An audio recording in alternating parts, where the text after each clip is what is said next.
बिस्मिल्लाहिर्रहमानिर्रहीम। अस्सलाम वालेकुम viewers, welcome to my YouTube channel. आज के इस ट्यूटोरियल में मैं आपको बताऊंगा कि आप किस तरह से वज़ीर आला पंजाब के होनहार स्कॉलरशिप प्रोग्राम के लिए ऑनलाइन घर बैठे अपने मोबाइल, लैपटॉप या कंप्यूटर के थ्रू किस तरह से अप्लाई कर सकते हैं। इसके लिए सबसे पहले आपने अपने मोबाइल, लैपटॉप या कंप्यूटर में गूगल क्रोम को ओपन करना है। गूगल क्रोम ओपन करने के बाद यहाँ पर आपने सर्च करना है होनहार scholarship.punjab hec.gop.pk और इसमें यहाँ पर आपके सामने शो हो रहा है सीएम स्कॉलरशिप प्रोग्राम। इस पर आपने क्लिक करना है। जैसे इस पर क्लिक करेंगे यहाँ पर आपके सामने ये higher education department government of Punjab की वेबसाइट ओपन होती है। यहाँ पर Honhaar scholarship under graduate program scholarship program ये और इसकी ऑफिशियल वेबसाइट ओपन होती है आपके सामने। आप इसको नीचे की तरफ स्क्रॉल करें। स्क्रॉल करने के बाद यहाँ पर ऑप्शन नज़र आ रहा है अप्लाई नाउ। तो आप अप्लाई नाउ पर क्लिक करने से पहले इसका एलिजिबिलिटी क्राइटेरिया चेक कर लें कि इसमें एलिजिबिलिटी क्राइटेरिया क्या है। ये कहता है applicant must have domicile from any district of Punjab के इन जो भी कैंडिडेट अप्लाई कर रहा है वो पंजाब का कैंडिडेट होना चाहिए, उसका डोमिसाइल पंजाब का होना चाहिए और उसकी एज 22 साल से ज़्यादा नहीं होनी चाहिए। और थर्ड पॉइंट में ये कह रहा है कि जो फैमिली की इनकम है वो 3 लाख से ज़्यादा नहीं होनी चाहिए। 3 लाख की इनकम का आपने प्रूफ देना है कि आपके जो फैमिली की इनकम है वो 3 लाख से ज़्यादा नहीं है। इसके लिए डाउनलोड सैम्पल एफिडेविट, ये एफिडेविट फॉर्म है, ये आपने फिल करके ये भी साथ अपलोड करना है। और इसके बाद नेक्स्ट ये कहता है applicant must be enrolled in selected discipline. ये डिसिप्लिन दिए गए हैं उनमें आपका इनरोलमेंट होना लाजमी है। इस डिसिप्लिन पर अगर आप क्लिक करते हैं आपके सामने ये शो होता है कि इन प्रोग्राम्स में अगर आपका एडमिशन है तो फिर आप इस स्कॉलरशिप के लिए अप्लाई कर सकते हैं। अगर इन प्रोग्राम्स में आपका एडमिशन नहीं है तो फिर आप इस स्कॉलरशिप के लिए अप्लाई करने के लिए एलिजिबल नहीं है। ये सारे आपके सामने प्रोग्राम्स शो हो रहे हैं और इनको आप अपने तसल्ली के साथ चेक कर लें। चेक करने के बाद फिर आपने अप्लाई करना है। नेक्स्ट ये कहता है इसमें जो यूनिवर्सिटीज़ या कॉलेजेस हैं वो कौन कौन सी यूनिवर्सिटीज़ या कॉलेजेस के स्टूडेंट हैं जो कि अप्लाई कर सकते हैं। ये यूनिवर्सिटी और कॉलेजेस की लिस्ट भी दी गई है। यहाँ पर आप क्लिक करें। क्लिक करने के बाद यहाँ पर आपको सामने जो यूनिवर्सिटीज़ हैं पूरे पंजाब की जितनी भी यूनिवर्सिटीज़ हैं वो आपके सामने शो होती हैं। अगर इनमें से ये जितनी भी यूनिवर्सिटीज़ हैं किसी भी यूनिवर्सिटी में से आपका एडमिशन है तो फिर आप एलिजिबल हैं अप्लाई करने के लिए। अगर आपका इनमें से किसी भी यूनिवर्सिटी में एडमिशन नहीं है तो फिर आप अप्लाई के लिए एलिजिबल नहीं है। इसके अलावा अगर आप किसी भी कॉलेजेस गवर्नमेंट कॉलेजेस में आपका एडमिशन है फिर भी आप इस स्कॉलरशिप के लिए अहल हैं। कॉलेजेस की लिस्ट भी आपके सामने ये यहाँ पर शो की गई है। आप इनमें से अपने जो भी कॉलेज है वो आप चेक करें। जिस कॉलेज में आपका एडमिशन है तो वो आप चेक कर लें कि वो लिस्ट में शामिल है या नहीं है। अगर लिस्ट में शामिल है तो फिर आप एलिजिबल हैं, अगर लिस्ट में शामिल नहीं है तो फिर आप एलिजिबल नहीं है। इसके अलावा मेडिकल कॉलेजेस की भी लिस्ट भी दी गई है। ये मेडिकल कॉलेजेस की लिस्ट है। आप इनमें से ये लिस्ट चेक करें। इनमें से किसी भी कॉलेज में अगर आपका एडमिशन है तो फिर आप इस स्कॉलरशिप के लिए अहल हैं। अगर आपका इनमें से किसी भी कॉलेज में एडमिशन नहीं है तो फिर आप एलिजिबल। नेक्स्ट एलिजिबल क्राइटेरिया ये है कि मिनिमम आपके एफएससी या इंटरमीडिएट में मार्क्स हैं। मेडिकल कॉलेजेस के लिए अगर आपने एडमिशन ली है, मेडिकल कॉलेजेस में आप स्टडी कर रहे हैं तो फिर उसमें आपके जो एफएससी के इंटर मार्क्स हैं वो 80% से ज़्यादा होना चाहिए।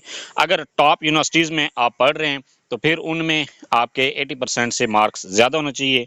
इसके बाद कहता है पब्लिक सेक्टर यूनिवर्सिटीज़ में अगर आप पढ़ रहे हैं तो फिर इसमें आपके जो मार्क्स हैं वो 75% से फॉर साइंसेस के लिए ज़्यादा होना चाहिए। और अगर आर्ट्स में आपने एडमिशन लिया हुआ है तो फिर 70% तक मार्क्स की कंडीशन लगाई गई है। इसके बाद है एचईडी कॉलेजेस। अगर कॉलेजेस में आपका एडमिशन है तो फिर आपके जो एफएससी में अगर आप साइंसेस में आपने एडमिशन लिए हुआ है किसी भी साइंस ग्रुप में जिस तरह फिजिक्स, केमिस्ट्री, बायोलॉजी, मैथ है, इनमें अगर आपने एडमिशन लिया हुआ है तो फिर आपके 65% मार्क्स होने चाहिए।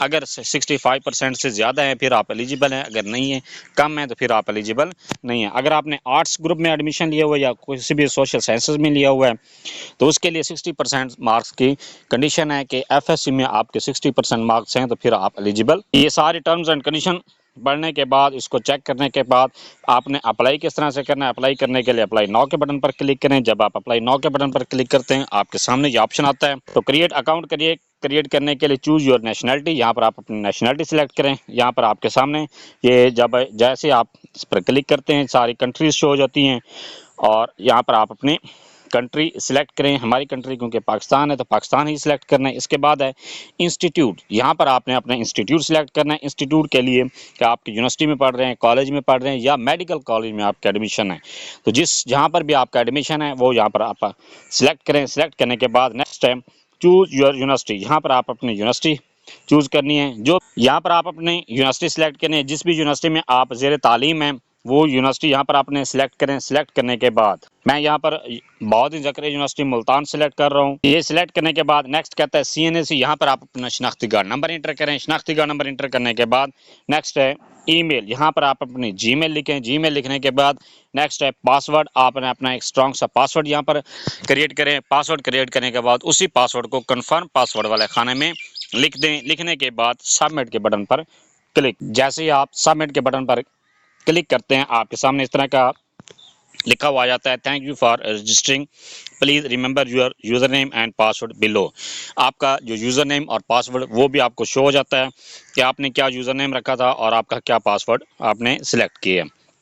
इसके बाद कहता है क्लिक हेयर टू प्रोसीड, तो आप क्लिक हेयर के बटन पर क्लिक कर दें। जैसे आप क्लिक हेयर पर क्लिक करते हैं आपके सामने ये ऑप्शन शो होता है। यहाँ पर कहता है होनहार स्कॉलरशिप साइन इन, तो यहाँ पर आप अपने यूज़र नेम इंटर करें। यूज़र नेम इंटर करने के बाद पासवर्ड इंटर करें। पासवर्ड इंटर करने के बाद नेक्स्ट है एंटर कैप्चा कोड, यहाँ पर आपने जो आपको नीचे कैप्चा शो हो रहा है, जो भी आपको कैप्चा शो हो वो यहाँ पर आपने लिखना है। लिखने के बाद साइन इन पर क्लिक कर। जैसे आप साइन इन पर क्लिक करते हैं आपके सामने इस तरह का ये डैशबोर्ड ओपन होता है। यहाँ पर आपने अपनी सारी इंफॉर्मेशन इंटर करनी है। इंटर करने के बाद फिर आप इसके लिए अप्लाई कर सकते हैं। तो इन्फॉर्मेशन इंटर करने के लिए यहाँ पर सबसे पहले कहता है एलिजिबिलिटी, पहले अपने एलिजिबिलिटी चेक करें। एलिजिबिलिटी चेक करने के बाद फिर आपने पर्सनल डिटेल देनी है। पर्सनल डिटेल के बाद एड्रेस देना है। एड्रेस इंटर करने के बाद एजुकेशन इंटर करनी है। इंटर करने के बाद फिर एम्प्लॉयमेंट स्टेटस आपने शो करना है। और इसके बाद है क्योंकि ये आप स्टूडेंट हैं तो फिर इसमें आपको एम्प्लॉयमेंट की ज़रूरत नहीं पड़ती। इसके बाद पेरेंट डिटेल, अपने पेरेंट्स की डिटेल देनी है। फिर इसके बाद फैमिली मेम्बर्स की डिटेल देनी है। इसके बाद एसेट इनकम की डिटेल देनी है। फिर एक्सपेंडिचर की इन्फॉर्मेशन देनी है। फिर ट्रांसपोर्ट की इन्फॉर्मेशन देनी है, डॉक्यूमेंट्स की। और इसके बाद रिव्यू करने के बाद फिर आपने लास्ट में एप्लीकेशन को सबमिट करना है। तो ये सारा प्रोसेस आपने किस तरह से करना है, इसके लिए आपने इसको नीचे की तरफ स्क्रॉल करें। स्क्रॉल करने पर यहाँ पर लास्ट में आपको ऑप्शन दे रहा है नेक्स्ट का, आप नेक्स्ट के बटन पर क्लिक करें। जैसे नेक्स्ट के बटन पर क्लिक करते हैं तो यहाँ पर ये कहता है प्रीव्यू, तो चूज़ फाइल के बटन पर क्लिक करें। क्लिक करने पर जैसे आप इस पर क्लिक करते हैं ये आपको फोल्डर में या गैलरी में लेकर जाता है। वहाँ पर आप अपनी पिक्चर जो रखी हुई है वो यहाँ पर सिलेक्ट करें। सिलेक्ट करने के बाद अपलोड फोटो के बटन पर क्लिक कर दें। जब अपलोड फोटो पर क्लिक करने के बाद नेक्स्ट अपनी पिक्चर अपलोड करने के बाद नेक्स्ट कहता है फर्स्ट नेम, यहाँ पर आपने अपने नाम का पहला हिस्सा लिखना है। जिस तरह से मेरा नाम है मोहम्मद इमरान, तो मैं यहाँ पर अपने फर्स्ट नेम की जगह पर लिखूंगा मोहम्मद और लास्ट नेम की जगह पर मैं लिखूंगा इमरान। अगर आपके नाम के 3 हिस्से हैं जिस तरह से मोहम्मद इमरान खान, अगर ये मेरा नाम है तो फिर मैं यहाँ पर लिखूंगा फर्स्ट नेम की जगह पर लिखूंगा मोहम्मद और मिडिल नेम की जगह पर लिखूंगा इमरान और लास्ट नेम की जगह पर लिखूंगा खान। तो इसके बाद कहता है फादर नेम, फादर और गार्डियन, यहाँ पर आपने अपने वालिद का नाम लिखना है। अगर आपके वालिद ज़िंदा नहीं हैं, फौत हो चुके हैं, तो फिर आप अपने गार्डियन यहाँ पर लिख सकते हैं। गार्डियन आप कोई भी बना सकते हैं। आपके चाचू हैं, दादा हैं, आपकी वालदा हैं, आपका बड़ा भाई है, जो भी आपका गार्डियन है उसका नाम यहाँ पर लिखेंगे। इसके बाद है सिलेक्ट जेंडर, यहाँ पर अपना जेंडर सेलेक्ट करें, मेल या फीमेल। और इसके बाद है होम फ़ोन, यहाँ पर मोबाइल नंबर, ये होम फ़ोन लिखने के अगर आपके पास घर में PDCL नंबर है तो यहाँ पर लिख दें, अगर नहीं है तो फिर लिखने की ज़रूरत नहीं है। इसके बाद है मोबाइल, यहाँ पर अपना मोबाइल नंबर लिखें। इसके बाद कहता है यूनिवर्सिटी और कॉलेज, यूनिवर्सिटी या कॉलेज आपने पहले ही सिलेक्ट की थी। इसके बाद कहता है डेट ऑफ एडमिशन, यहाँ पर डेट ऑफ एडमिशन आपने सिलेक्ट करें। जो भी आपकी डेट ऑफ एडमिशन है वो यहाँ पर आपने लिखनी है। ये लिखने की बजाय आपको यहाँ पर कैलेंडर शो हो रहा है।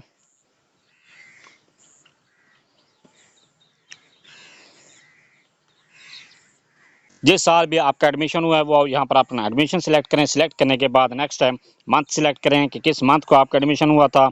और डेट सिलेक्ट करें। ये सिलेक्ट करने के बाद नेक्स्ट है स्टूडेंट रजिस्ट्रेशन, यहाँ पर आपने अपने रजिस्ट्रेशन नंबर लिखें। ये लिखने के बाद नेक्स्ट है प्रोग्राम डिसिप्लिन, यहाँ पर अपना प्रोग्राम सिलेक्ट करें कि किस प्रोग्राम में आपने एडमिशन लिया हुआ है। जो भी प्रोग्राम में आपने एडमिशन लिया हुआ है वो यहाँ पर अपना सिलेक्ट करें।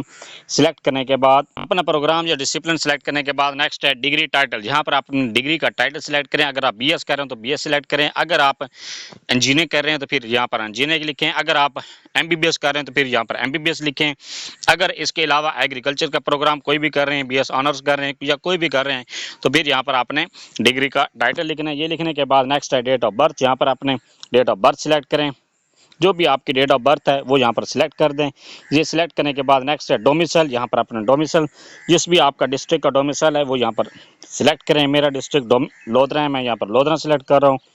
इसके बाद कहता है फैमिली इनकम, यहाँ पर आपने फैमिली की इनकम लिखनी है कि आपकी फैमिली की इनकम कितनी है। आपकी जो फैमिली की इनकम है वो 3 लाख से ज़्यादा नहीं होनी चाहिए। ये लिखने के बाद अगर आपका पासपोर्ट है तो फिर यहाँ पर पासपोर्ट लिखें, नंबर लिखें। इसके बाद कहता है डुअल नेशनल, अगर आप डुअल नेशनल हैं तो फिर यहाँ पर जिस भी कंट्री का आपके पासपोर्ट बना हुआ है फिर यहाँ पर आप वो लिखें जिस भी कंट्री का आपकी डुअल नेशनलिटी है। डुअल नेशनलिटी सिलेक्ट करने के बाद नेक्स्ट है सेव एंड एग्जिट के बटन पर अगर आप क्लिक करेंगे तो फिर ये आपका जो डाटा है वो सेव हो जाएगा और आप लॉग आउट हो जाएंगे। तो फिर अगर आपके पास टाइम नहीं है तो फिर आप इसको किसी और भी वक्त इसी यूज़र नेम और पासवर्ड को लॉगिन करके दोबारा अप्लाई कर सकते हैं। जहां से आप इसको छोड़ेंगे वहीं से ही एप्लीकेशन फॉर्म आपको मिलेगा, वहीं से आप कंटिन्यू कर सकते हैं। अगर आप इसको अभी कंटिन्यू करना चाहते हैं तो सेव एंड कंटिन्यू के बटन पर क्लिक करें। जैसे आप सेव एंड कंटिन्यू के बटन पर क्लिक करते हैं आपके सामने ये नेक्स्ट फॉर्म शो होता है। ये कहता है मेलिंग एड्रेस, यहाँ पर आपने अपना मेलिंग एड्रेस लिखना है। मेलिंग एड्रेस के लिए पहले कंट्रीज आपने सिलेक्ट किया हुआ है। सिलेक्ट करने के बाद नेक्स्ट है प्रोवेंस, यहाँ पर आप अपना प्रोवेंस सिलेक्ट करें। जिस भी प्रोवेंस से आप बिलोंग करते हैं वो सिलेक्ट करें। इसके बाद अपना डिस्ट्रिक्ट सिलेक्ट करें। मेरा डिस्ट्रिक्ट लोधरा है, मैं यहाँ पर लोधरा सिलेक्ट कर रहा हूँ। नेक्स्ट ये कहता है सिटी, यहाँ पर आप अपना सिटी सिलेक्ट करें। और इसके बाद कहता है मेलिंग और पोस्टल एड्रेस, यहाँ पर आपने पोस्टल एड्रेस लिखें। जो भी आपका पोस्टल एड्रेस है वो यहाँ पर आप लिख दें। लिखने के बाद नेक्स्ट है परमानेंट एड्रेस, अगर आपका करंट एड्रेस और परमानेंट एड्रेस दोनों सेम है तो फिर इस बटन पर क्लिक करें तो आपका जो एड्रेस है वो सिलेक्ट हो जाएगा और सेव एंड कंटिन्यू के बटन पर क्लिक कर। जैसे ही आप सेव एंड कंटिन्यू के बटन पर क्लिक करते हैं आपको ये कहता है सेकेंडरी स्कूल सर्टिफिकेट मैट्रिकुलेशन और ओ लेवल और डिप्लोमा। तो यहाँ पर आपने मैट्रिक की इन्फॉर्मेशन देनी है या आपका अगर आपने ओ लेवल किया हो तो ओ लेवल की इन्फॉर्मेशन दें या आपने कोई डिप्लोमा किया हो तो फिर डिप्लोमा की इन्फॉर्मेशन दें। यहाँ पर एक आता है प्रोग्राम टाइटल, यहाँ पर अपना प्रोग्राम लिखें कि आपके मैट्रिक है, ओ लेवल है या कोई डिप्लोमा है। इसके बाद इंस्टीट्यूट नेम, यहाँ पर आपने इंस्टीट्यूट का नाम लिखना है जहाँ जिस इंस्टीट्यूट से भी आपने ये अपना मैट्रिक की है। यहाँ पर आपने इंस्टीट्यूट के बजाय बोर्ड का नाम लिखना है जिस बोर्ड से भी आपने डिग्री की है तो फिर यहाँ पर उसका या मैट्रिक जहाँ से की है उस बोर्ड का नाम लिखना है। लिखने के बाद डिसिप्लिन, यहाँ पर अपने डिसिप्लिन सेलेक्ट करें, साइंस है या आर्ट्स है जो भी आपका डिसिप्लिन है। इसके बाद ऑब्टेन मार्क्स, जितने भी आपने नंबर हासिल किए हैं वो यहाँ पर लिखें। इसके बाद कहते हैं टोटल मार्क्स, यहाँ पर आपने टोटल नंबर लिखने हैं। ये लिखने के बाद नेक्स्ट कहता है हायर सेकेंडरी स्कूल सर्टिफिकेट और इंटरमीडिएट और ए लेवल, यहाँ पर आपने अगर एफएससी की है तो फिर यहाँ पर उसकी इन्फॉर्मेशन देनी है। इन्फॉर्मेशन के लिए ये कहता है प्रोग्राम टाइटल, यहाँ पर आपने प्रोग्राम के इन्फॉर्मेशन दें। अगर आपने एफएससी की है तो फिर वो लिख दें, अगर आपने ए लेवल किया तो ए लेवल लिख दें, या अगर आपका डिप्लोमा है तो फिर डिप्लोमा लिख दें। ये लिखने के बाद नेक्स्ट है बोर्ड नेम, यहाँ पर आपने बोर्ड का नाम लिखना है। ये लिखने के बाद नेक्स्ट है डिसिप्लिन, यहाँ पर डिसिप्लिन सेलेक्ट करें, साइंस है या आर्ट्स है जो भी आपकी कैटेगरी है वो यहाँ पर सिलेक्ट करें। सिलेक्ट करने के बाद नेक्स्ट है ऑब्टेन मार्क्स, यहाँ पर आपने नंबर लिखें। नंबर लिखने के बाद टोटल मार्क्स, यहाँ पर आपने नंबर लिखें जो कि टोटल मार्क्स आपके थे। इसके बाद in case of O level और A level equivalent certificate should be upload in documents tab, जब अगर आपका ओ लेवल या ए लेवल है तो फिर आपने इक्विवेलेंट सर्टिफिकेट जब आप डॉक्यूमेंट्स अपलोड करेंगे तो अपलोड डॉक्यूमेंट्स में आपने इक्विवेलेंट सर्टिफिकेट लाजमी अपलोड करना है। ये करने के बाद नेक्स्ट है सेव एंड कंटिन्यू के बटन पर क्लिक कर दें। जैसे आप कंटिन्यू के बटन पर क्लिक करते हैं आपके सामने ये कहता है एम्प्लॉयमेंट, करंट एम्प्लॉयमेंट, क्या आर यू करंटली वर्किंग, क्या आप कोई भी जॉब कर रहे हैं। अगर आप कर रहे हैं तो फिर यस के बटन पर क्लिक करें। अगर आप यस के बटन पर क्लिक करते हैं तो फिर ये कहता है डेजिग्नेशन, यहाँ पर अपना डेजिग्नेशन लिखें। ये लिखने के बाद कंपनी नेम, यहाँ पर अपनी कंपनी का नाम लिखें। इसके बाद कहता है मंथली नेट इनकम, तो आपकी इनकम जितनी है वो यहाँ पर लिखें।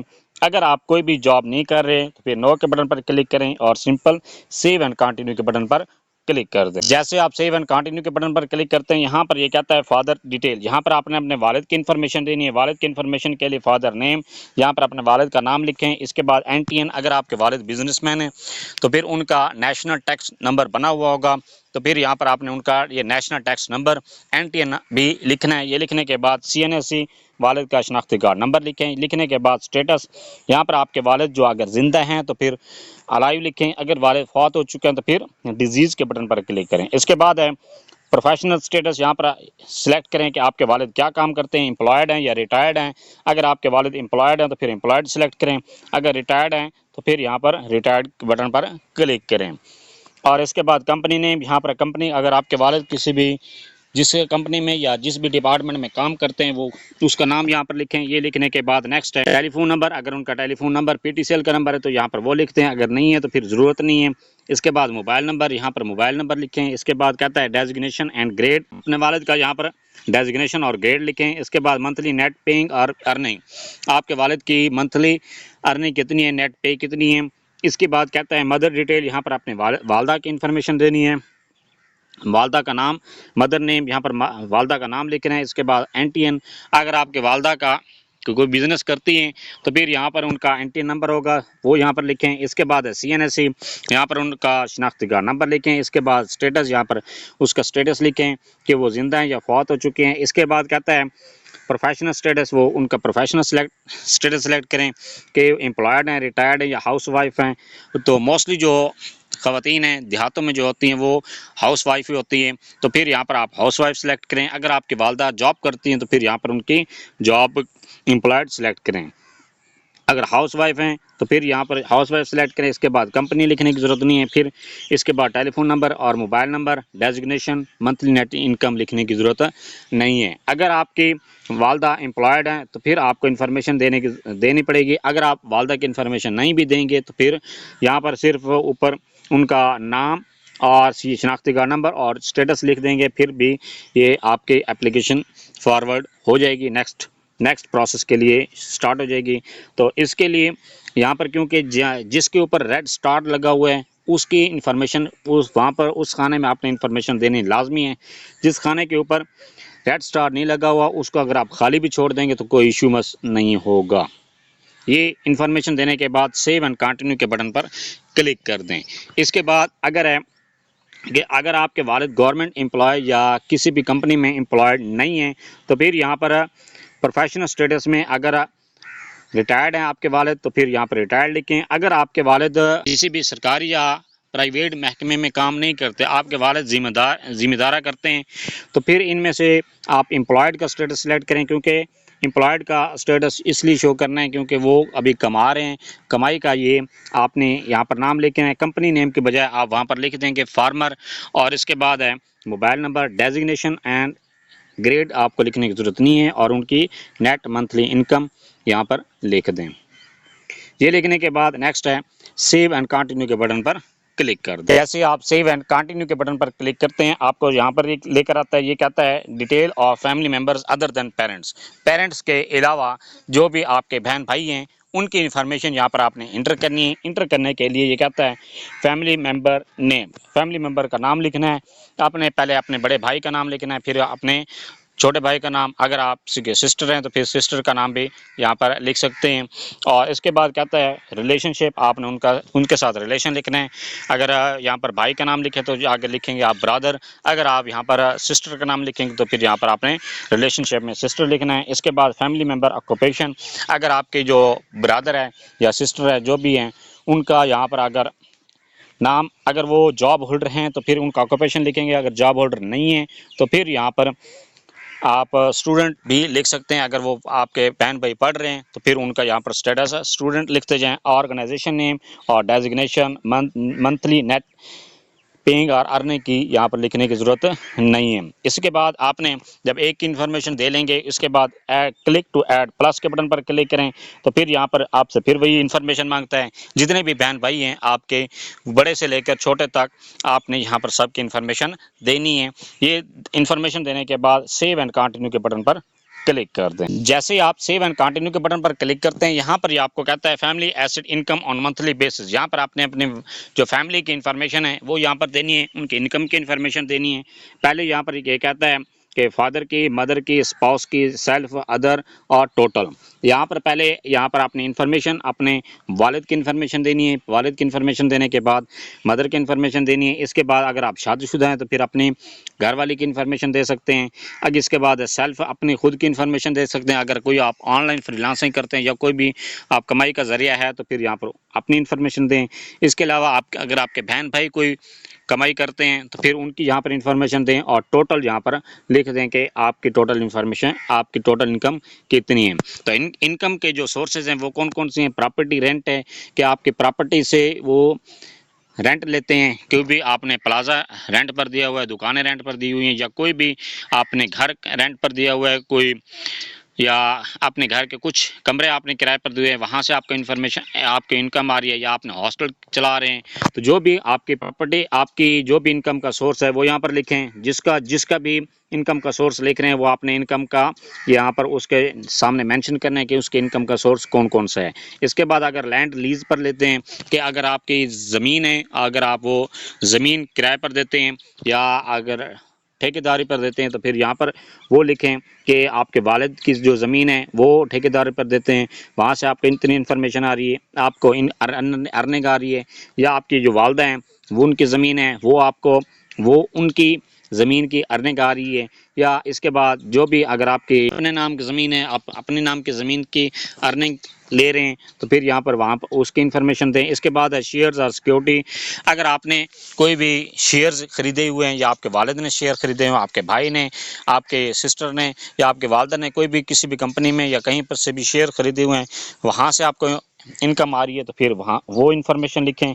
इसके बाद अगर यहाँ पर कोई भी ज़रिया नहीं है, प्रॉपर्टी भी नहीं है, लैंड लीज नहीं है, शेयर्स नहीं है, या अगर आपके वालिद गवर्नमेंट एम्प्लॉय हैं तो फिर, या प्राइवेट एम्प्लॉय हैं, या तो जो भी इसके अलावा कोई और भी या कोई और ज़रिया है रोज़ी कमाने का, बिज़नेस है, तो फिर अदर के इन्फॉर्मेशन में यहाँ पर लिखें और उनकी इन्फॉर्मेशन लिखते जाएं कि वो आपके वालदा की इन अर्निंग आ रही है, या वालिद की है, बहन की है, भाई की है, जिसकी भी अर्निंग है, आपके खुद की है, जो भी है वो यहाँ पर लिखते जाएं। ये लिखने के बाद सेव एंड कंटिन्यू के बटन पर क्लिक कर दें। जैसे आप सेव एंड कंटिन्यू के बटन पर क्लिक करते हैं, आपको ये नेक्स्ट प्रोसेस ये कहता है अकोमोडेशन एक्सपेंडिचर एनुअली। आपके जो एक्सपेंडिचर हैं, घर के अखराजात हैं, एनुअली सालाना बेसिस पर कितने अखराजात हो जाते हैं वो यहाँ पर है। जितने भी आप, अगर आपके अखराजात मंथली बेसिस पर आप निकाल लेते हैं, एक महीने का आप खर्च निकालें, उस खर्च को आप 12 के साथ ज़रब दे दें, जो भी खर्च होगा वो यहाँ पर आप लिख दें। ये लिखने के लिए पहले कहता है हाउस रेंट इफ़ एप्लीकेबल। अगर आपका घर किराए पर है तो फिर आप सालाना किराया लिखें। इसके अलावा कहता है यूटिलिटी एक्सपेंडिचर्स एनुअली। आपके जो यूटिलिटी एक्सपेंडिचर्स हैं वो यहाँ पर लिखें। टेलीफोन का कितना खर्चा है, बिजली के बिल का कितना खर्चा है, सालाना बिजली का आपका बिल कितना आ जाता है। जितने आप एक बिजली का बिल उठाएं उसमें पिछले 12 महीनों का बिल ऊपर लिखा होता है, वो यहाँ पर लिखें टोटल कलेक्ट करके। इसके बाद अगर आपके गैस का कनेक्शन लगा हो तो फिर गैस का पूरे साल का कनेक्शन के यहाँ पर बिल के लिए इन्फॉर्मेशन दें। इसके बाद वाटर है, वाटर का अगर कनेक्शन लगा हुआ है तो उसका जितना भी बिल पे करते हैं एक साल का वो यहाँ पर लिखें। लिखने के बाद सेव एंड कंटिन्यू के बटन पर क्लिक कर दें। नेक्स्ट है कि assets with current market value. अगर does the family own any transport, अगर आपके घर में कोई भी मोटरसाइकिल है, कार है, या कोई भी और सोर्स है तो सवारी का, तो यहाँ पर आपने उसकी इन्फॉर्मेशन लिखनी है। अगर आप यस के बटन पर क्लिक करते हैं तो फिर ये कहता है ट्रांसपोर्ट टाइप, अपने ट्रांसपोर्ट की टाइप सेलेक्ट करें, मोटर बाइक है या कार है, और यहाँ पर ये लिखने के बाद मार्केट, मेक और मॉडल, यहाँ पर उसका मॉडल लिखें। मॉडल लिखने के बाद इंजन या कैपेसिटी, यहाँ पर उसके इंजन की कैपेसिटी यहाँ पर लिखें। इसके बाद रजिस्ट्रेशन नंबर, यहाँ पर रजिस्ट्रेशन नंबर लिखें, और ऑनरशिप पीरियड के उसको कितने साल हो गए आपके ऑनरशिप में आए हुए, और ये लिखने के बाद अगर इसके बाद आपने बाइक की भी इंफॉर्मेशन देनी है तो फिर यहाँ पर इंफॉर्मेशन लिखें, मोटर बाइक यहाँ पर सेलेक्ट करें, और इसके बाद मॉडल यहाँ पर लिखें। लिखने के बाद इंजन कैपेसिटी, रजिस्ट्रेशन नंबर और ऑनरशिप पीरियड यहाँ पर लिखें। ये लिखने के बाद सेव एंड कंटिन्यू के बटन पर क्लिक कर दें। अगर आपके पास कोई भी ट्रांसपोर्ट का जरिया नहीं है तो फिर नो के बटन पर क्लिक करें और सेव एंड कंटिन्यू के बटन पर क्लिक कर दें। जैसे आप सेव एंड कंटिन्यू के बटन पर क्लिक करते हैं, आपके सामने ये कहता है डॉक्यूमेंट्स, तो आपने यहाँ पर अपने डॉक्यूमेंट्स अपलोड करने हैं। डॉक्यूमेंट्स जो भी आप अपलोड करेंगे उसका साइज़ 200 KB से ज़्यादा नहीं होना चाहिए और image size should not exceed 200 KB and uploaded image should be clear and readable. जो भी आप इमेज अपलोड करें वो रीडेबल भी होना चाहिए, पढ़ा भी जा सके, ऐसा ना हो कि वो मध्यम हो और पढ़ा भी ना जा सके। तो इसके लिए यहाँ पर ये कहता है choose file, click to upload CNC front. पहले आपने अपने यहाँ पर शनाख्ती कार्ड की फ्रंट साइड को अपलोड करना है। अपलोड करने के लिए चूज फाइल के बटन पर क्लिक करें और जैसे आप चूज फाइल के बटन पर क्लिक करेंगे अपनी प्रोफाइल, अपने जो शनाख्ती कार्ड अपने फोल्डर में या गैलरी में रखा हुआ है सिलेक्ट करें और अपलोड कर दें। इसके बाद है CNC, click to upload CNC back, अपने शनाख्ती कार्ड की बैक साइड को अपलोड करें। ये अपलोड करने के बाद नेक्स्ट है मैट्रिक और O लेवल इक्विवेलेंस सर्टिफिकेट। यहाँ पर आपने मैट्रिक की अगर यहाँ पर डिग्री आपके पास है, डिग्री की यहाँ पर पिक्चर अपलोड कर दें। डिग्री की नहीं है तो फिर आप अपना जो मार्कशीट है वो यहाँ पर अपलोड कर दें। अपलोड करने के बाद या इसके बाद इसके अगर आपको O लेवल है तो फिर आपने इक्विवेलेंस सर्टिफिकेट अपलोड करना है। ये अपलोड करने के बाद नेक्स्ट है इंटर और A लेवल इक्विवेलेंस सर्टिफिकेट। यहाँ पर अगर आपके FA FSC है तो फिर यहाँ पर आपने FA FSC की डिग्री आपके पास है तो डिग्री की अपलोड कर दें। अगर डिग्री नहीं है तो फिर आप यहाँ पर मार्कशीट अपलोड कर दें, DMC यहाँ पर अपलोड कर दें। इसके बाद कहता है ये रिजल्ट कार्ड भी यहाँ पर अपलोड कर दें। इसके बाद नेक्स्ट है यहाँ पर A लेवल और इक्विवेलेंस सर्टिफिकेट। अगर आपका A लेवल है तो फिर यहाँ पर A लेवल का इक्विवेलेंस सर्टिफिकेट अपलोड करें। अपलोड करने के बाद नेक्स्ट है क्लिक टू अपलोड डोमिसाइल। यहाँ पर आपने अपना डोमिसाइल अपलोड करना है। अपलोड करने के बाद नेक्स्ट है क्लिक टू अपलोड एफिडेविट। यहाँ पर आपने एफिडेविट जो स्टार्ट में मैंने आपको बताया था कि आपने इनकम का जो एफिडेविट है वो यहाँ पर अपलोड करना है, जो कि आपकी जो इनकम है वो 3 लाख से, फैमिली इनकम 3 लाख से ज़्यादा नहीं है। तो ये अपलोड करने के बाद सेव एंड कंटिन्यू के बटन पर क्लिक कर दें। जैसे आप सेव एंड कंटिन्यू के बटन पर क्लिक करते हैं आपको ये कहता है रिव्यू योर एप्लीकेशन। अपने एप्लीकेशन को आप रिव्यू करें, अपने एप्लीकेशन को दोबारा आप चेक करें। चेक करने के बाद ये कहता है by submitting this application I will confirm that all the information provided is accurate and complete to the best of my knowledge. I understand that any false or misleading information may result in the disqualification of my application or revocation of the scholarship if awarded। ये कहता है कि जो अपने application को submit करने से पहले ये आपका एफिडेविट ले रहा है कि जो भी मैंने इन्फॉर्मेशन दी है वो मेरी करेक्ट है, मेरे नॉलेज के मुताबिक बेहतरीन है, दुरुस्त है, उसमें किसी भी किस्म की गलती नहीं है, जो भी इन्फॉर्मेशन दी है वो सही है। और अगर मेरे किसी भी मौके पर इन्फॉर्मेशन गलत दी हुई पकड़ी जाती है तो फिर ये आपकी जो एप्लीकेशन है वो आपको स्कॉलरशिप से डिस्क्वालीफाई भी किया जा सकता है, आपकी एप्लीकेशन रिजेक्ट की जा सकती है। अगर आपको स्कॉलरशिप मिल जाता है, मिलने के बाद भी आपकी कोई भी इंफॉर्मेशन रॉन्ग है पकड़ी जाती है तो फिर आपका जो स्कॉलरशिप है वो ख़त्म कर दिया जाएगा। इसके बाद कहता है note please review your application before submit, you can not edit your application once you click the submit button. अगर आप अपने एप्लीकेशन को सबमिट कर देते हैं तो फिर आप अपनी एप्लीकेशन को एडिट नहीं कर सकते। इसलिए बेहतर है कि अपने एप्लीकेशन को एहतियात के साथ, मुकम्मल छानबीन के साथ अपलोड करें ताकि किसी भी किस्म की गलती का गुंजाइश ना हो। और गलती की अगर गुंजाइश आपने रख दी तो फिर आपके लिए मसला बन सकता है, आपके एप्लीकेशन में के लिए मसला बन सकता है, आपको स्कॉलरशिप से भी डिस्क्वालीफाई किया जा सकता है। अगर आपने एप्लीकेशन को रिव्यू करना है तो रिव्यू करने के लिए रिव्यू के बटन पर क्लिक करें। जैसे आप रिव्यू के बटन पर क्लिक करेंगे आपके सामने पूरी मुकम्मल आपकी एप्लीकेशन शो हो जाएगी। आपने जितनी भी इंफॉर्मेशन दी है वो आपके सामने शो हो जाती हैं। उनको एहतियात के साथ पढ़ें, गौर से दो तीन मरतबा उसको पढ़ें। पढ़ने के बाद अगर आपको कोई मिस्टेक लगती है तो फिर आप जिस सेक्शन में भी आपको मिस्टेक लगती है उस सेक्शन पर आप क्लिक करें। क्लिक करने के बाद फ़र्ज़ किया को आपको एजुकेशन में या एड्रेस में कोई मिसहैप हो गया है तो फिर आप एड्रेस के बटन पर क्लिक करें और वहाँ पर आप अपनी इंफॉर्मेशन को करेक्ट कर लें। और अगर आपने कहीं पर और भी कोई मिस्टेक हो गई है, फैमिली एसेट में आपको कोई डाउट रह गए तो फिर आप फैमिली एसेट को पर क्लिक करें और अपनी फैमिली एसेट की इंफॉर्मेशन करेक्ट करें। करेक्ट करने के बाद फिर आप लास्ट में दोबारा रिव्यू के बटन पर क्लिक करें और सेव और अपने एप्लीकेशन को दोबारा रिव्यू के बटन पर क्लिक करके दोबारा रिव्यू कर लें कि आपने जो इन्फॉर्मेशन दी है वो आपकी सेव हुई है या नहीं हुई। ये सारे एप्लीकेशन को चेक करने के बाद डाटा एंटर करने के बाद लास्ट जो स्टेप है वो है सबमिट का। तो आप अपने एप्लीकेशन को सबमिट करें। सबमिट करने के बाद आपको जीमेल पर आपकी जीमेल आ जाती है। सीएम स्कॉलरशिप प्रोग्राम की तरफ से आपको जीमेल आती है कि आपकी जो एप्लीकेशन है वो सक्सेसफुली सबमिट हो चुकी है और आपके एप्लीकेशन नेक्स्ट प्रोसेस के लिए चली गई है या इन प्रोग्रेस। आपकी एप्लीकेशन जो है इन प्रोग्रेस में है। जैसे आपके एप्लीकेशन का कोई भी अगर एक्टिव होती है तो फिर आपको दोबारा में जीमेल आ जाएगी, या अगर खुदा ना खास्ता किसी वजह से भी आपकी एप्लीकेशन रिजेक्ट हो जाती है तो फिर भी आपको जीमेल आ जाएगी कि आपकी एप्लीकेशन अप्रूव हुई है या रिजेक्ट हुई है। Thanks for watching. अगर वीडियो अच्छी लगी है चैनल को सब्सक्राइब कर दें, लाइक एंड शेयर।